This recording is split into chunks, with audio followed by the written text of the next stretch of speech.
Bien,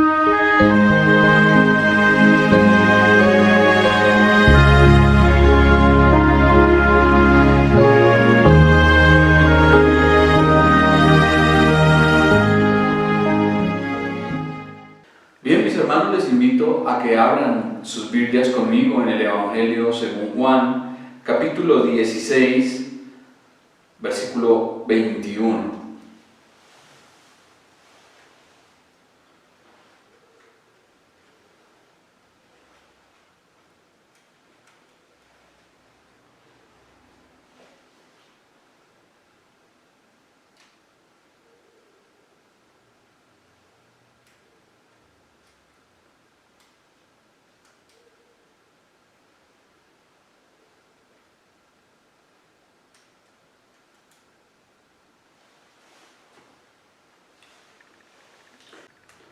Evangelio según Juan, capítulo 16, versículo 21. La mujer, cuando da a luz, tiene dolor, porque ha llegado su hora. Pero después que ha dado a luz un niño, ya no se acuerda de la angustia por el gozo de que haya nacido un hombre en el mundo. También vosotros ahora tenéis tristeza, pero os volveré a ver y se gozará vuestro corazón, y nadie os quitará vuestro gozo. En aquel día no me preguntaréis nada. De cierto os digo, que todo cuanto pidiereis al Padre en mi nombre, os lo dará. Hasta ahora nada habéis pedido en mi nombre. Pedid y recibiréis, para que vuestro gozo sea cumplido. Estas cosas os he hablado en alegorías. La hora viene cuando ya no os hablaré por alegorías, sino que claramente os anunciaré acerca del Padre. Amén. La metáfora de la mujer de parto es muy común tanto en el Antiguo como en el Nuevo Testamento. Aquí el Señor ilustra su promesa con la penetrante imagen de una mujer que sufre el intenso dolor del alumbramiento, que sin que sea coincidencia es maldición de la caída. Conforme el dolor crece, la transición de la tristeza al gozo se acerca. Luego, en un instante, el más grande de los sufrimientos humanos se vuelve la ocasión del mayor gozo, cuando se produce una nueva vida. Cuando tuve la oportunidad de presenciar cómo es el proceso del alumbramiento, quedé verdaderamente sorprendido. Inicialmente, cuando llega la hora de entrar en el trabajo de parto, la mujer empieza sintiendo dolor y contracciones, las cuales se van agudizando e intensificando en el proceso. Cada vez más dolor y más dolor en ese intenso trance de dilatar hasta 10.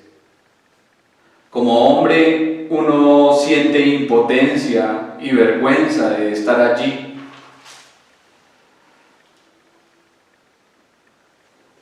Pues los rostros y los gestos de las futuras madres son insufribles de dolor y angustia. Para uno de hombre es algo demasiado impactante ver la forma como estas mujeres expresan y manifiestan todo ese dolor tan terrible que están sintiendo en ese momento. Uno quisiera dejar de escuchar tanto lamento, pero este continúa. Y una vez entradas a sala de parto, viene el momento de la verdad, donde se luchará con el dolor más intenso, real y definitivo. Pero una vez la criatura ha llegado a la luz, el gozo supera la angustia. Y nada es más notable como la rapidez con que una madre se olvida de sus dolores de parto cuando ha nacido su niño y puede tenerlo entre sus brazos. Asombrosamente ha pasado del llanto a la alegría. Y solo basta ver su rostro para confirmar que es así. Las que han sido madres saben que no miento. Y hago aquí un pequeño paréntesis para en este día dar gracias a Dios por todas las madres que tenemos, porque ellas son una bendición del cielo y cada una de ellas sabe lo que le dolió llevar y tener a sus hijos. Y en este día que se celebra el Día de la Madre, quiero aprovechar la ocasión para dar gracias a Dios por todas y cada una de las madres que están con nosotros, que nos han brindado su ayuda, su apoyo, su compañía, su consuelo, todo lo que las madres hacen por sus hijos, que definitivamente es algo hermoso y algo que solo una madre puede llegar a entender. Cierro el paréntesis. Lo que nuestro Señor está diciendo a sus discípulos es que les sucedería de una forma similar, ya que su intenso dolor, debido a la ausencia de su Señor, sería rápidamente olvidado cuando volviesen a verle. Pero para ellos fue algo difícil en su momento, pero para que no fuesen ellos perfeccionados aparte de nosotros, estamos en condiciones semejantes si meditamos en las circunstancias en las que nos encontramos como creyentes e hijos de Dios. No tenemos a nuestro Señor físicamente con nosotros, y en ese intervalo entre la primera venida del Señor y cuando Él regrese por su iglesia, hemos visto que ha sido un periodo de dolor, tristeza y angustia. Ha sido un periodo marcado por estas cosas. Pero eso terminará cuando Jesús vuelva, cuando Jesús regrese. Entonces el gozo de la iglesia verdadera será tan grande que todos los dolores y sufrimientos anteriores quedarán relegados a un segundo plano. El gozo de ver a nuestro Señor compensará con creces toda la tristeza de su ausencia. Esperamos ese momento grandioso, esperamos ese momento incomparable cuando veamos nuevamente a nuestro Señor, cuando estemos con Él, cuando podamos contemplarle y cuando su presencia sea tan especial para nosotros. Será como cuando la madre tiene entre sus brazos a su pequeño niño. Todas las cosas pasarán, todo ese dolor quedará atrás y solamente habrá gozo y alegría de estar con Jesucristo. Versículo 22. También vosotros ahora tenéis tristeza, pero os volveré a ver y se gozará vuestro corazón y nadie os quitará vuestro gozo. En este texto Jesús aplica la metáfora del versículo anterior, es decir, la de la mujer que está con dolores de parto en la angustia del alumbramiento. Ellos en particular serían los únicos que sufrirían dolor, tristeza y aflicción por la ausencia de su maestro. Hablo de los discípulos. El dolor de parto para ellos había comenzado e iría intensificándose necesariamente para luego volverse gozo. Lo que Cristo parece decir a los suyos es: no temáis, vuestro duelo no durará para siempre. Volveremos a vernos y más exactamente os volveré a ver. Y ese día vuestro corazón se llenará de gozo, un gozo que nadie os podrá quitar. Ya que el mundo no les dio el gozo, tampoco puede quitárselo.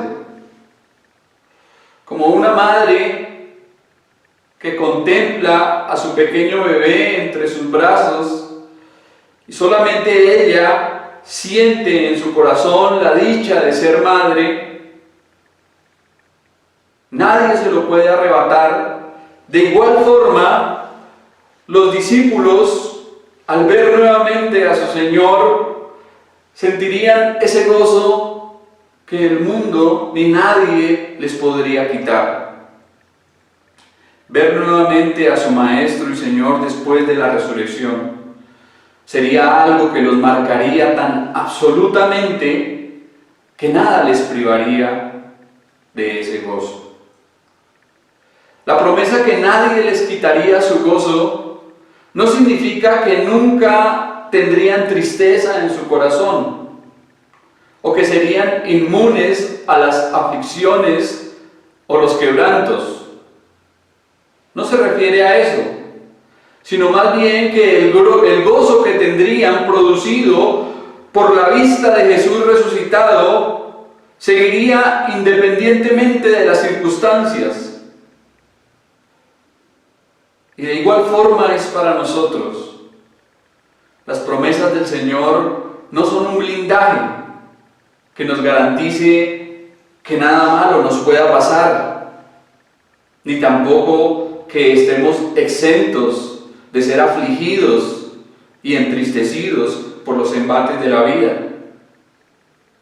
Pero sí se convierten en un ancla firme para el alma. Cuando sabemos y entendemos que Dios es por nosotros y que Él nos sustenta todo el tiempo, nadie nos puede quitar ese gozo. Nadie nos los puede arrebatar.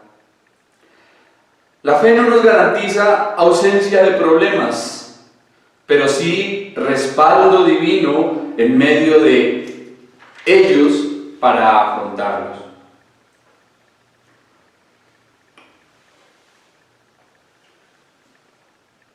En aquel día no me preguntaréis nada. De cierto os digo que todo cuanto pidiereis al Padre en mi nombre, os lo dará. Inicia el versículo diciendo en aquel día, y es otro modismo hebreo asociado a la nueva situación que comenzaba cuando los discípulos viesen a Jesús y luego en Pentecostés, cuando el Espíritu Santo se manifestase. Ese día tendrían acceso directo al Padre, basados en su unión con Cristo. Y no habría de hacer preguntas como lo habían hecho hasta ahora. Vemos que en este capítulo que hemos estado estudiando y aún en los anteriores, los discípulos una y otra vez debían volver a preguntar al Señor: ¿qué quieres decir con esto? ¿A qué te refieres con esto? No entendemos lo que dices. Tus palabras nos son confusas. Explícanos. Pero lo que nuestro Señor les está diciendo es que vendría el momento cuando recibirían dos grandes ventajas. La primera, todo el conocimiento necesario. Y la segunda, eficacia en la oración.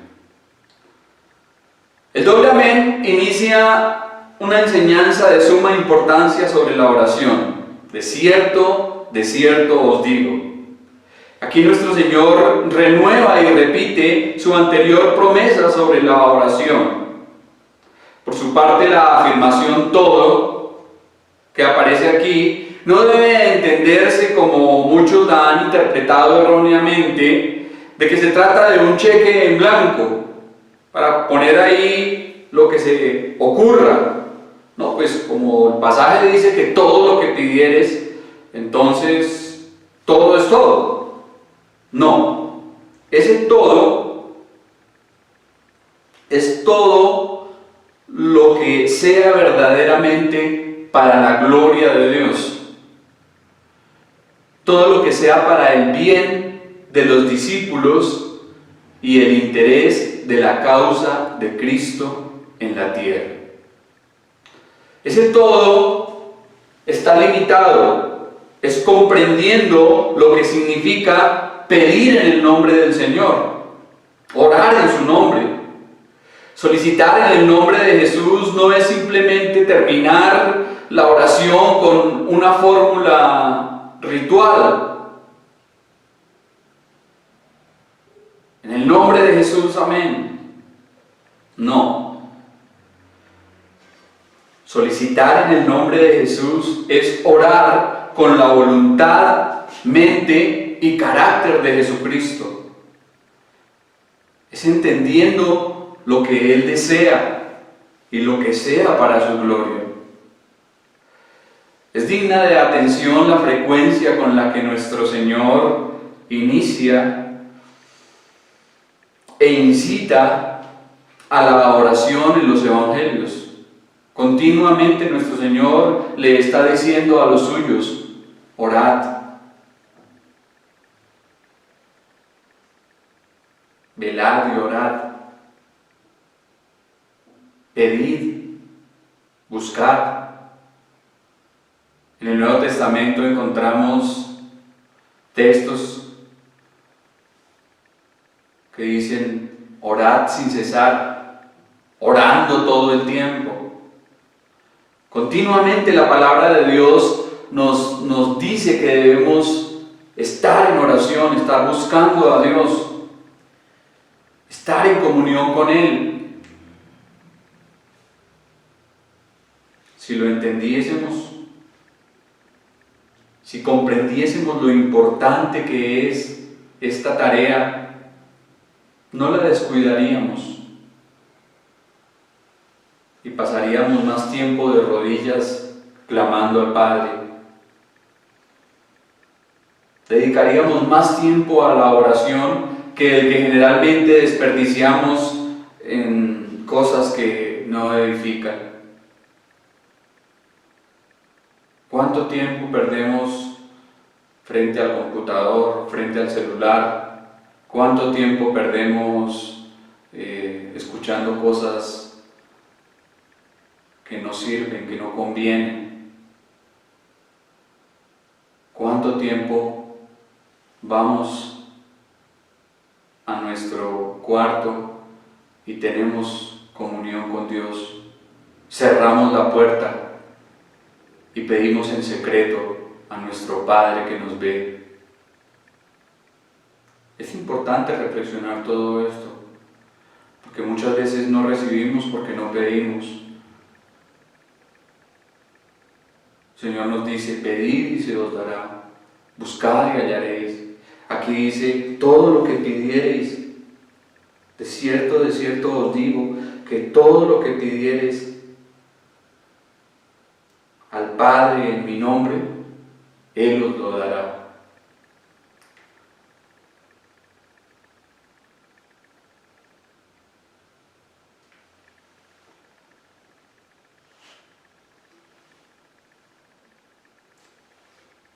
Algo que también debemos entender es que Dios no responderá a la oración por nuestra dignidad ni por lo que nosotros seamos. Él lo hará única y exclusivamente por mediación y por lo que Jesús es y ha conseguido para nosotros y por nosotros. Vamos al Padre confiadamente, nos acercamos al trono de la gracia, recibiremos la respuesta no por nosotros, no por nuestras justicias, que delante de Dios son trapos de inmundicia, sino por la justicia de Cristo y por lo que tenemos y somos en Él. Hasta ahora nada habéis pedido en mi nombre. Pedid y recibiréis, para que vuestro gozo sea cumplido. Los discípulos, como todos los judíos, estaban acostumbrados a orar a Dios, pero no en el nombre de Jesús. Hasta ese momento no habían orado por nada en el nombre de Cristo y con su mediación. Antes la gente se acercaba a Dios a través de los sacerdotes. Pero después de la resurrección de nuestro Señor, cualquier creyente puede acercarse a Dios y hablar con Él personal y directamente. Ese grueso velo que nos separaba del Dios Santo fue roto, se rasgó de arriba hacia abajo, porque fue Dios quien lo hizo. De modo que ahora podemos entrar confiadamente y directamente a su presencia por medio del sacrificio de nuestro Señor Jesucristo en la cruz del Calvario. Ahora podemos llegar cualquier día, a cualquier hora, en cualquier momento, tener comunión y compañerismo con Dios, contarle a Él lo que nos sucede. Dios nos escucha, Dios nos entiende. Además tenemos a un representante y a un abogado que está allí a la diestra del Padre rogando por nosotros.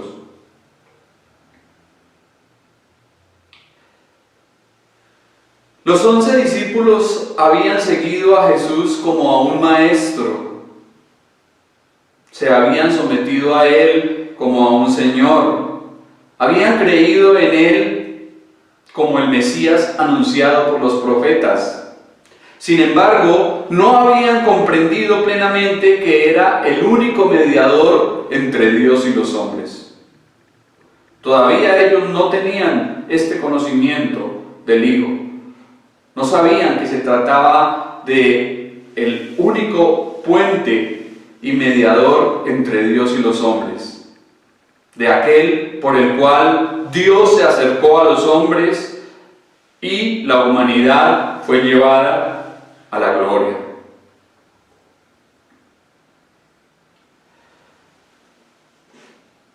No entendía que era el único a través del cual los pecadores pueden recibir la misericordia de Dios y acercarse a Él confiadamente, que se trataba del gran sumo sacerdote y del pontífice entre el cielo y la tierra.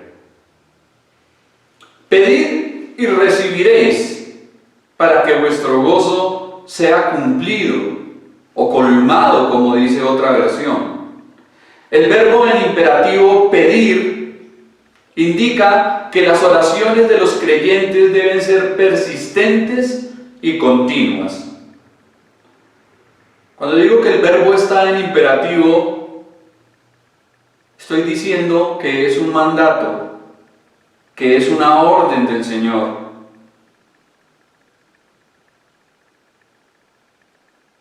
Debemos pedir al Padre en el nombre de Jesucristo. Si no lo hacemos, desobedecemos y fallamos. Pedir. Lo que nuestro Señor parece decir aquí es, de ahora en adelante, adquirir el hábito de pedirlo todo en mi nombre y por mi mediación. Que se vuelva para ustedes una costumbre, que constantemente y habitualmente estén orando, pidiendo al Padre en mi nombre. Pedid confiadamente y recibiréis en abundancia. Si pedís de esa forma, el gozo y el consuelo de vuestras almas aumentarán. Un comentarista llamado John Gerard dijo: los beneficios de la oración son inconmensurables.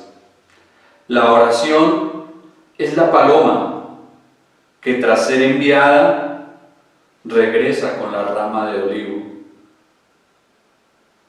La oración es la cadena de oro con que Dios nos sujeta y nos suelta hasta bendecirnos. Es la vara de Moisés que hace brotar el agua de la peña de la salvación. Es la quijada de Sansón que derrota a nuestros enemigos. Es el arpa de David que ahuyenta al espíritu maligno. Y es la llave que nos da acceso a los tesoros del cielo. Las oraciones contestadas son razón de nuestro gozo. ¿Quién no ha sentido alegría?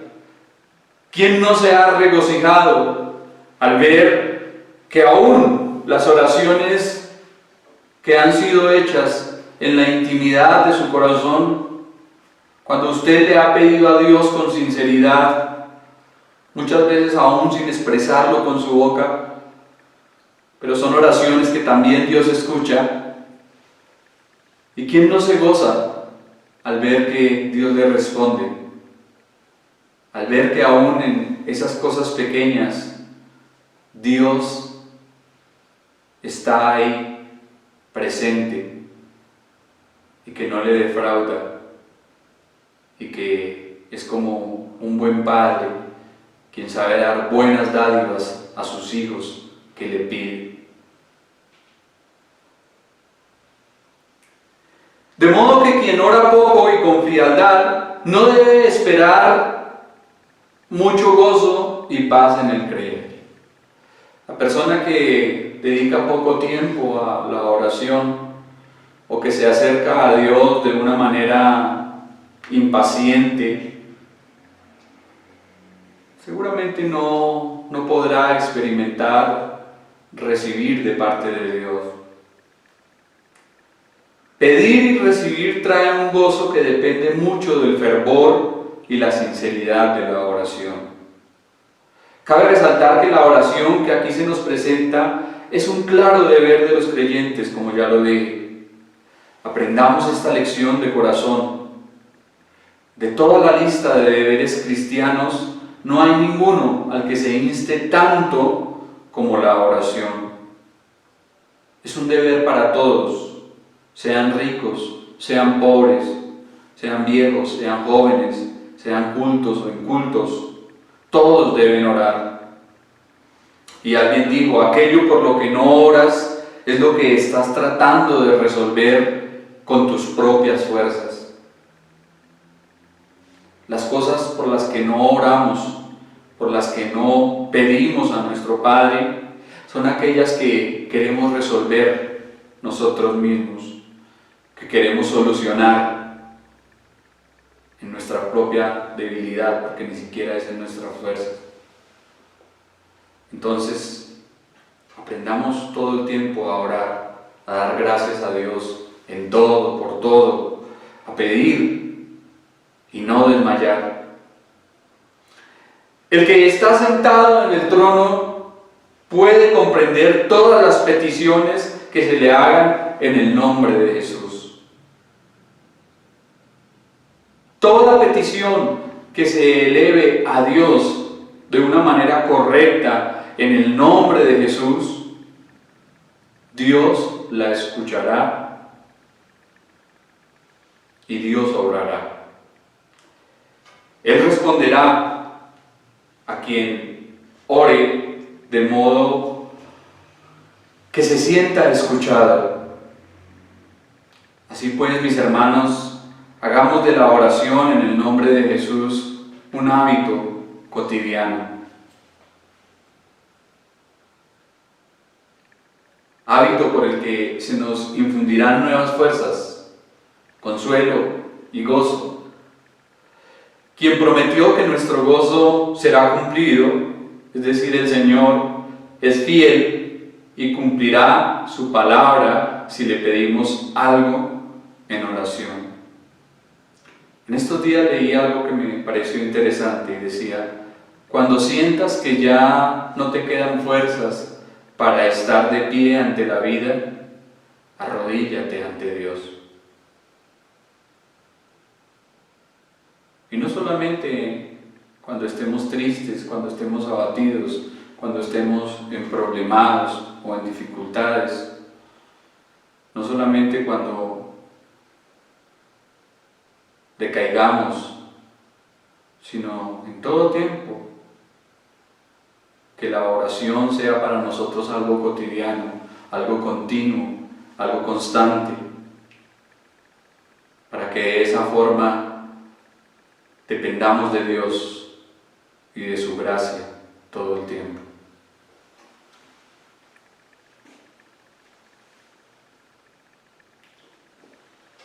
Estas cosas os he hablado en alegorías. La hora viene cuando ya no os hablaré por alegorías, sino que claramente os anunciaré acerca del Padre.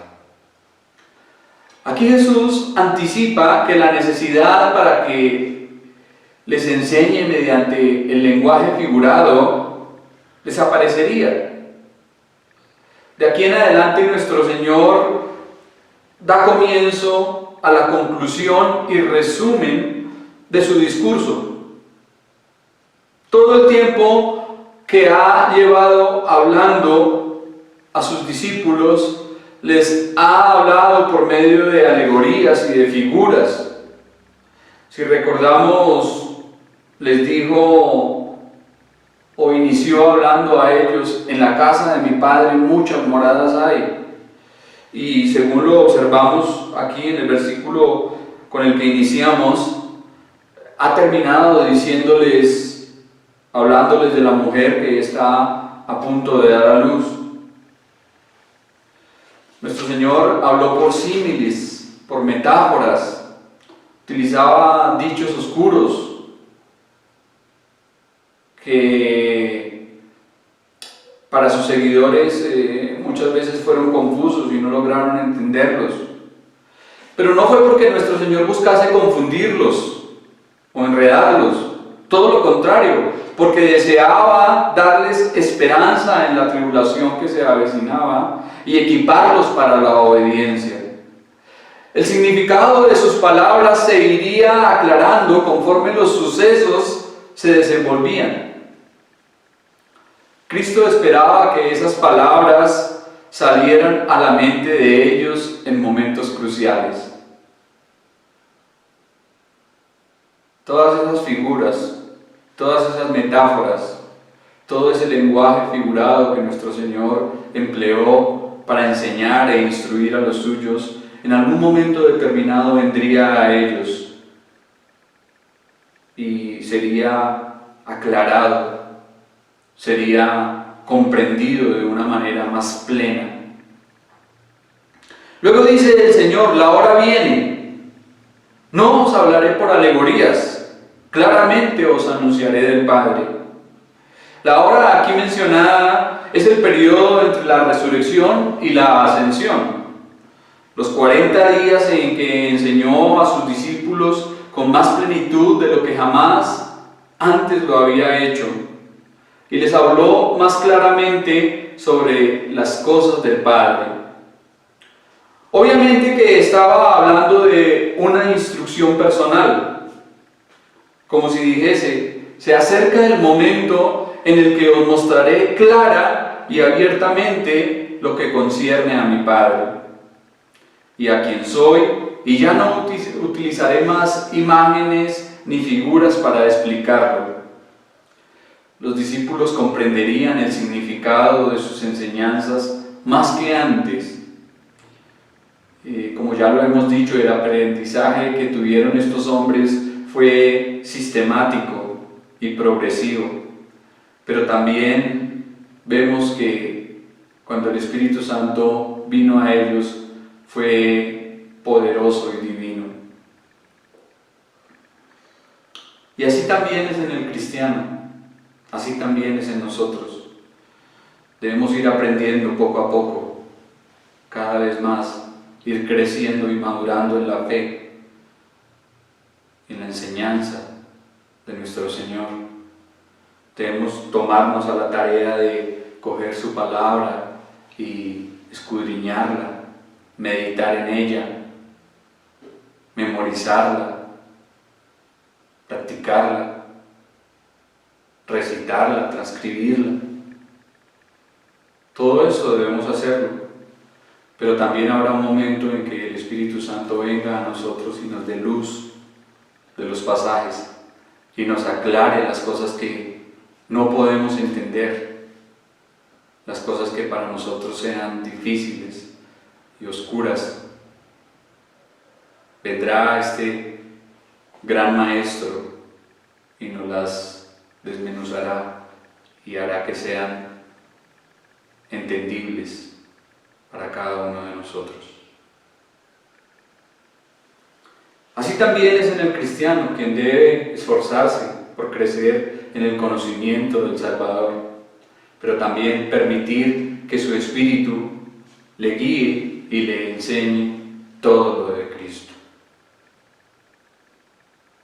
No nos preocupemos por las cosas que no entendemos, preocupémonos por aquellas que entendemos y no practicamos, y más por aquellas que entendemos y no obedecemos.